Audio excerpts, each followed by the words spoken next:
Un nécessaire à couture de la préhistoire? Eh oui, au paléolithique récent, les hommes et les femmes cousaient déjà leurs vêtements. En revanche, pas encore de tissu à l'époque car pas encore d'élevage ni d'agriculture.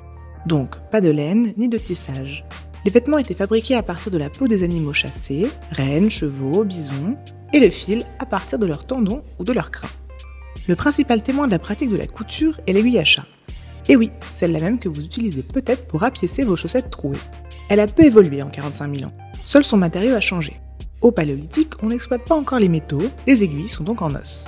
Cette innovation permet de coudre les vêtements bord à bord et de mieux se protéger des intempéries. Plutôt pratique quand on sait que les températures du paléolithique étaient inférieures de 5 à 10 degrés à celles d'aujourd'hui.